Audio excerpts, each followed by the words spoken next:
Ada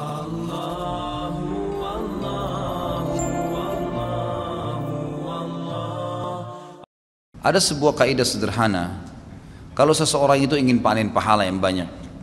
Kita ambil contoh misalnya doa. Kalau ada orang yang sudah kaya, lalu saya bilang kepada ikhwat dan akhwat sekalian, doain dia supaya tambah kaya.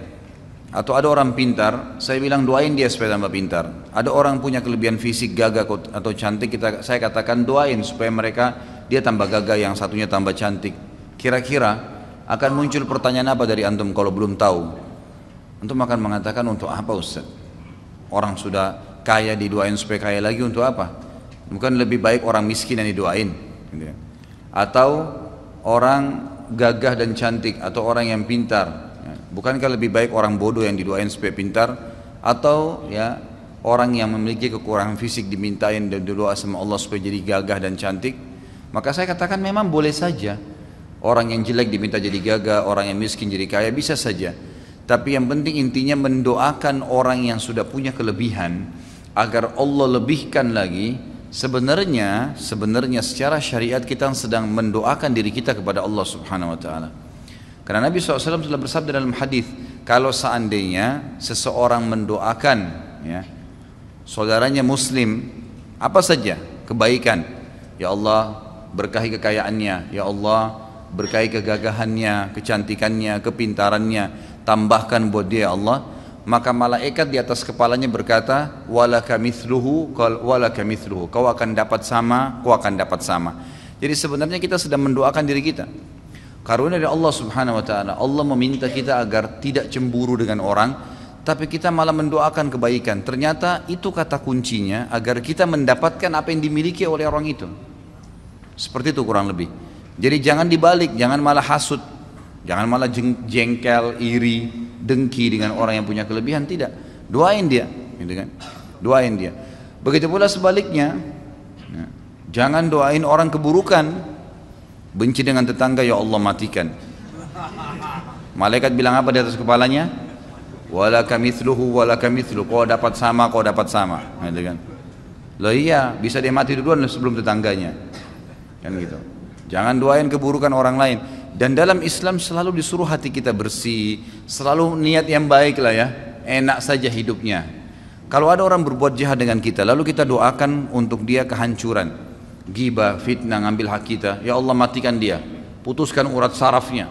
Apalah kalau orang misalnya dendam karena haknya diambil, bolehkah? Dia terzalimi, boleh. Tapi pada saat orang itu Allah berikan betul, diputus urat sarafnya, Allah matikan, udah selesai, terbalaskan jengkelnya dia. Baik, setelah itu kita dapat apa? Enggak ada. Belum tentu bahkan hak kita kembali dari dia. Tapi kalau orang berbuat jahat, kita katakan, ya Allah berikan dia hidayah, buka hatinya supaya dia merasakan iman, berikan dia ilmu-ilmu syar'i kepadanya. Mudah-mudahan dengan begitu ya Allah dia bisa mengembalikan hak-hak saya. Lalu Allah berikan dia hidayah, dia kembalikan hak kita, dan selama dia jadi baik sampai dia meninggal kita panen pahalanya. Mana yang lebih baik? Gitu kan? Jadi selalu pintunya kebaikan. Bahkan sampai orang punya kelebihan pun depan mata kita doain. Subhanallah, saya lihat ini di teman-teman saya di Saudi sudah satu hal yang seperti ya kebiasaan. Jadi kalau saya lagi telepon teman saya di Saudi ini, alhamdulillah saya lagi buka begini, saya lagi begini. Yang paling pertama itu, semoga Allah berkahi ya akhi, insya Allah Allah pertambah lagi, insya Allah Allah ya lipat gandakan, insya Allah begini, didoain sama dia banyak. Karena mereka faham, oh dengan mendoain itu sebenarnya dia sedang doain dirinya, gitu kan?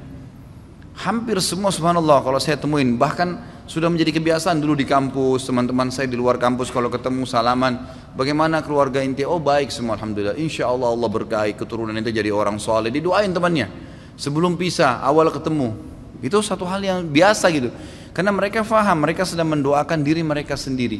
Jadi banyak hal manfaatnya. Pertama kita tutup pintu hasud, iri, hati kita jadi sakit itu hilang semua. Kemudian ternyata kita ya mendoakan kebaikan untuk dia, dapat pahala. Kita pun akan dapat seperti apa yang dimiliki orang tersebut. Jadi untuk mendapatkan seperti yang orang milikin, tidak harus mengambil milik dia, tapi doakan dia, bertambah kebaikan itu maka Allah akan berikan kepada kita. Gitu kan? Jadi seperti itu gambarannya. Begitu pula pada saat kita doakan orang keburukan. Begitu pula pada saat kita melakukan satu kebaikan, kita menjadi penyebab orang lain jadi baik. Man dalla ala khairin, kata Nabi SAW, kana lahu mithal ajri fa'ilihi min ghairi an yanqus min ajri fa'ilihi syai'a. Siapa yang tunjukkan orang menjadi penyebab orang lain melakukan kebaikan, antum tunjukkan teman-teman antum, oh ini ada pengajian di sini, mereka datang misalnya. Maka kita jadi penyebabnya, ada masjid di sana kita sholat yuk, atau lagi jalan ke masjid kita panggil tetangga, ayo sholat pak, ayo sholat bu, misalnya sholat. Orang ikut sholat, kita dapat pahala, dia juga dapat pahala. Tapi Allah berikan kepada kita pahala seperti dia tanpa dikurangin pahalanya. Siapa yang menjadi petunjuk saja orang berbuat kebaikan, maka dia akan dapat pahala pelakunya tanpa dikurangi sedikit pun dari pahala pelakunya. Jadi kalau ada orang nanya di mana alamat ini, di mana alamat itu, semuanya baik, masjid, majelis taklim, dia mau silaturahim keluarganya, tunjukin. Sebaliknya, man dalla ala syarrin, siapa yang menunjukkan kepada keburukan, kana lahu mithal ya wazri fa'ilihi min ghairi yanqus min wazri fa'ilihi syai'a. Siapa yang menunjukkan kepada keburukan, maka dia akan panen dosa seperti pelakunya, gitu kan, tanpa dikurangi sedikit pun dari dosa pelakunya. Ada orang tanya di mana alamatnya diskotik ini, oh di sana, dengan semangat dia tunjukin. Kan itu orang itu mabuk-mabuk semua, dia tidur di rumahnya, dia dapat dosa sama, gitu kan. Ya, jadi kalau keburukan jangan ditunjukin, kan gitu. Gitu ya Pak Yo ya. Ya, jadi nggak boleh nunjukin keburukan. Ya. Jadi seperti itu dalam Islam. Nah, ada juga hal-hal kaidah dasar dalam Islam. Apa yang antum pernah lakukan pada seseorang, itu dengan hukum Allah Subhanahu wa taala, dengan sunnatullah akan terjadi pada kita. Misal, ada satu keadaan di mana orang sangat kepepet butuh bantuan. Datang, kadang-kadang Allah uji kita dengan cara itu. Ada orang datang tiba-tiba sampaikan, saya lagi begini, saya lagi begini, saya lagi begini. Allah mau lihat nih, bantu nggak? Baik, kita bantu misalnya dengan si ikhlasnya, baik silahkan.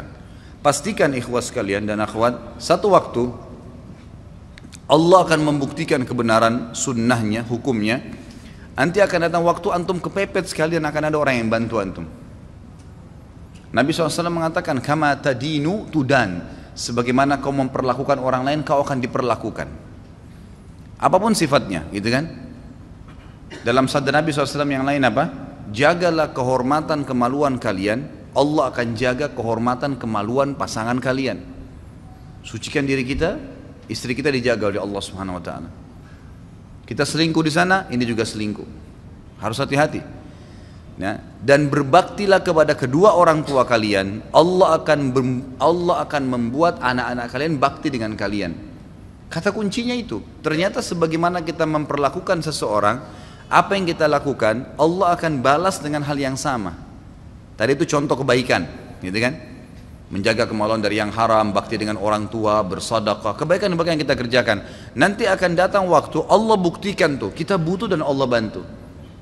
Ada orang pernah utang, dia bilang saya nggak mampu bayar, ya sudahlah saya maafin. Pastikan satu waktu antum akan punya keadaan nanti di mana mungkin lagi belanja di toko orang, kalau antum nggak punya utang, udah nggak usah bayar, nggak apa-apa. Digratisin, itu akan datang ya. Bagaimana Allah membuktikan bahwasanya kamu pernah berbuat baik ini, Allah akan balas ya, jazakallah khair.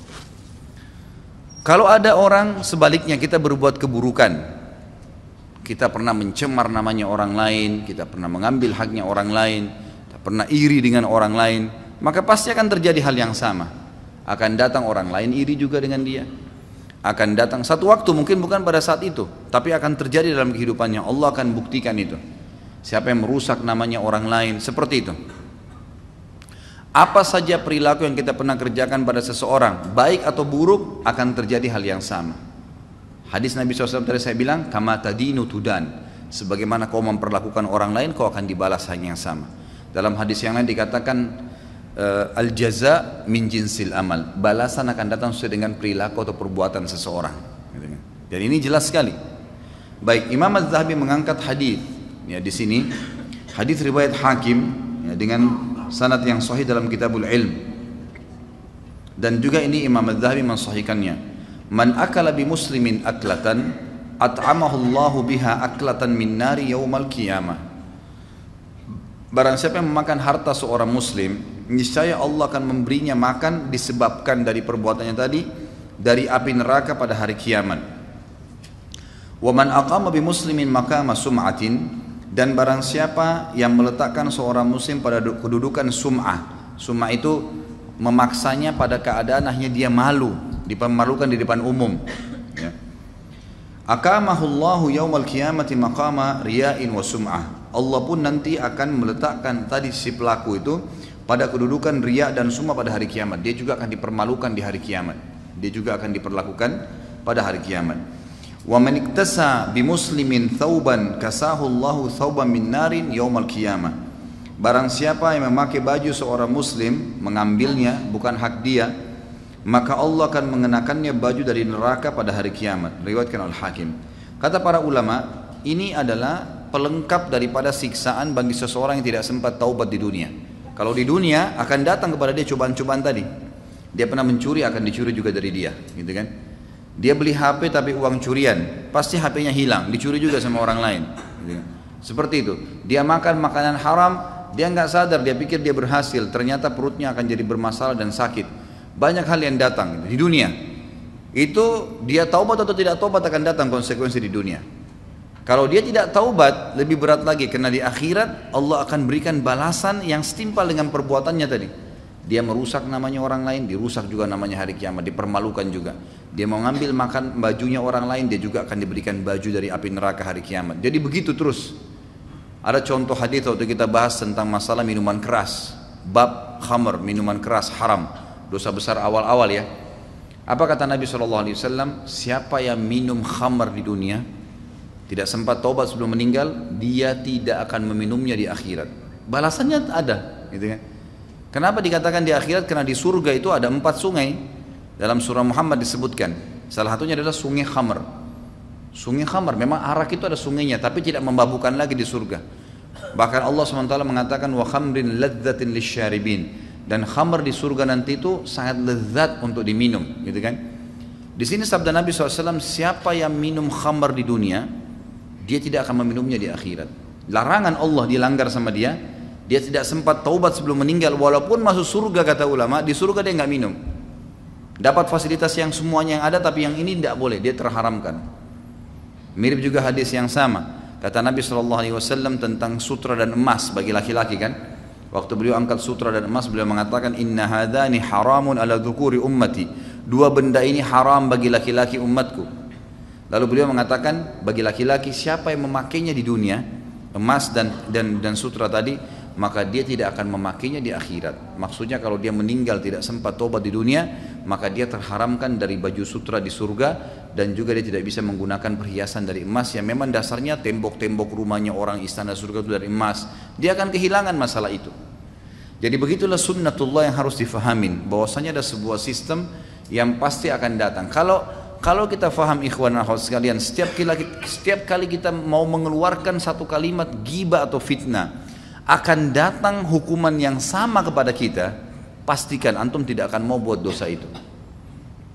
Kita nggak bakal mau, karena kita orang yang berani mau melakukan satu perbuatan itu karena dia tidak punya ilmu bahwasanya ini akan terjadi balasan kepada dia yang setimpal. Enggak. Tapi kalau dia faham, dia nggak bakal lakukan. Kita tidak akan ghibah, tidak akan ngambil barangnya orang, tidak akan melakukan perbuatan apapun yang berhubungan dengan mereka. Karena saya pernah jelaskan ada 2 dosa ya. Ada dosa yang merupakan hakullah dan ada hakku adami. Ada haknya Allah, sholat, ya, puasa, itu haknya Allah Subhanahu wa taala. Artinya kalau antum taubat, Allah terima, udah dimaafin sama Allah, nggak ada hubungan sama manusia. Tapi yang sedang kita bahasin adalah dosa yang kedua, hakku adami, hubungan dengan manusia, hubungan dengan makhluk, gitu kan? Nah ini kalau antum buat dosa ghibah misalnya, harus taubat kepada Allah dan harus minta maaf, perbaikin hubungan dengan dia. Nah ini yang berhubungan dengan manusia ini nggak bisa. Antum kalau yakin sentuh sedikit saja yang bukan barang antum, satu waktu barang antum juga akan disentuh. Bahaya sekali itu. Ya. Dalam masalah rumah tangga, sekali berbuat yang haram, terbuka pintu buat keluarga kita itu. Kecuali Allah SWT selamatkan, gitu kan?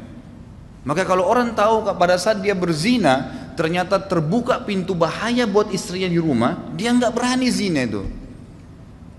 Karena dia seperti buka rumahnya itu sebenarnya. Kan gitu. Kama tadinu tudan, sebagaimana kau melakukan, perlakukan orang lain, kau akan diperlakukan.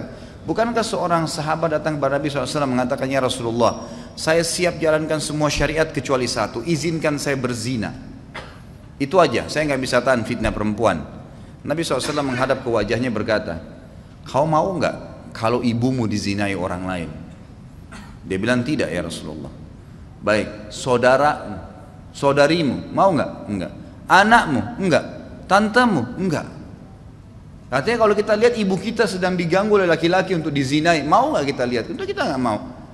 Saudari kita nggak mau, anak kita nggak mau, tante kamu nggak mau. Terus kenapa kau ridho mau melakukan pada orang lain? Artinya kata Nabi SAW, kalau kau buka pintu itu, terbuka pintu-pintu di rumahmu nanti, akan ada gangguan-gangguan yang datang. Kalau orang faham ini, dia tidak akan berani melakukan kesalahan itu. Antum matikan lampunya rumah seseorang iseng saja, satu waktu rumah antum dimatikan lampunya. Begitu konsepnya. Jadi harus paham, orang kalau paham tentang konsep ini, maka dia tidak akan melakukan pelanggaran kepada manusia siapapun. Tidak usah dilayanin gitu kan. Jangan sampai terjadi, berbahaya. Karena akan terjadi pada diri kita juga. Sebaliknya, kita berbuat baik sama orang, efeknya bukan hanya sekedar hubungan kita baik sama dia, bukan hanya sekedar dapat pahala, tetapi Allah Subhanahu wa taala juga ya membalas, nanti akan datang banyak kebaikan-kebaikan yang kita tidak sangka. Sekali kita bantu dia, kita akan dibantu satu waktu. Sekali kita pinjamkan, kita akan dipinjamkan. Sekali kita senyum, kita akan disenyumin. Begitu terus. Ya, begitu balasannya. Jadi tidak ada orang itu akan dibalas dengan keburukan.